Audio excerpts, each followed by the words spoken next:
இனிமேல் சைனீஸ் ஷாப்புக்கு போகாதீங்க. சைனீஸ் ஷாப் போகாமலே இந்த ரெசிபி உங்க வீட்லயே கிடைக்கும். இந்த வீடியோ கடைசி வரைக்கும் பாத்தீங்கன்னா இப்போ நம்ம ஃபாலோ பண்ணிக்கோங்க. இந்த வீடியோ லைக் போட்டு சேவ் பண்ணி வச்சுக்கோங்க. அப்பதான் உங்களுக்கு தேவைப்படும் போது இந்த வீடியோ மிஸ் பண்ண மாட்டீங்க. இன்கிரீடியன்ஸ் கீழே டிஸ்கிரிப்ஷன் பாக்ஸ்ல இருக்கு, செக் பண்ணி பாருங்க. கொஞ்சோண்டு ஆலிவ் ஆயில் ஆட் பண்ணிக்கோங்க. நீங்க நார்மல் குக்கிங் ஆயில் கூட யூஸ் பண்ணிக்கலாம். எண்ணெய் சூடாயிட்டோன்னு வெட்டின வெங்காயத்தால போட்டு நல்லா வதக்கி அது ப்ரௌனிஷ் ஆகிற வரைக்கும் நல்லா வதக்குங்க. வெங்காயம் ப்ரௌனிஷ் ஆனதுக்கு அப்புறம் கொஞ்சம் சுத்தம் பண்ண கருவேப்பிலை போட்டுக்கோங்க. அதுக்கப்புறம் இஞ்சி பூண்டு பேஸ்ட்டும் சில்லி பேஸ்ட்டும் போட்டு நல்லா மிக்ஸ் பண்ணி அதுக்கப்புறம் வெட்டி சுத்தம் பண்ண வெண்டிக்காவும் எல்லாம் போட்டு நல்லா மிக்ஸ் பண்ணிருங்க. நல்லா மிக்ஸ் ஆனோன்னு சுத்தம் பண்ண பத்தாயம் ஆட் பண்ணிக்கோங்க. பத்தாயம் போட்டு நல்லா மிக்ஸ் பண்ணி விட்டு கொஞ்சம் தேவையான உப்பு யூஸ் பண்ணுங்க. யூஸ்லாம் ஏன் நம்ம உப்பு பிங்க் கலரா இருக்கு, ஏன்னா நம்ம வந்து ஹிமாலயா ராக் சால்ட் யூஸ் பண்றோம். அதுக்கப்புறம் நம்ம செரி டொமேட்டோ யூஸ் பண்ணிருக்கோம். உங்களோட செரி டொமேட்டோ இல்லைன்னா நார்மல் டொமேட்டோ கூட யூஸ் பண்ணிக்கலாம். நம்ம பாத்தீங்கன்னா மஷ்ரூம் சீசனிங் ஆட் பண்ணிருக்கோம். மஷ்ரூம் சீசனிங் பாத்தீங்கன்னா பிராசா அண்ட் அஜினோமோட்டோ பதில் நம்ம மஷ்ரூம் சீசனிங் யூஸ் பண்ணோம். அதோட இது எவ்வளவு ஹெல்த்தியர். எந்த சீசனிங் இல்லாம சமைக்கலாம்.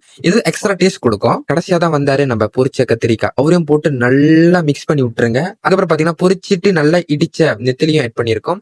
நீங்க வெஜிடேரியனா இருந்தீங்கன்னா நீங்க இதை போடாம இருக்கலாம், இல்லன்னா வெஜ் நெத்திலியும் யூஸ் பண்ணிக்கலாம். அதுக்கப்புறம் கடைசியா பாத்தீங்கன்னா நம்ம வந்து கொஞ்சோண்டு தேங்காய் பால் ஆட் பண்ணிருக்கோம் எக்ஸ்ட்ரா டேஸ்ட்க்கு. எல்லாத்தையும் நல்லா மிக்ஸ் பண்ணி எடுத்தீங்கன்னா நம்மளோட சூப்பரான வெஜிடபிள் மிக்ஸ் ரெடி ஆயிருச்சு. உங்க வீட்டு இவனுக்கு இந்த வெஜிடபிள் மிக்ஸ் வேணும்னு நினைச்சீங்கன்னா இப்பவே நம்மள கான்டாக்ட் பண்ணுங்க. நம்ம சூப்பரான ப்ரொமோஷன் வச்சிருக்கோம். அந்த ப்ரொமோஷனை செக் அவுட் பண்ணோம்னா இப்பவே நம்மள கான்டாக்ட் பண்ணுங்க. உங்க பட்ஜெட்ல தரமான சாப்பாடு நம்ம ப்ரொவைட் பண்ணுவோம்.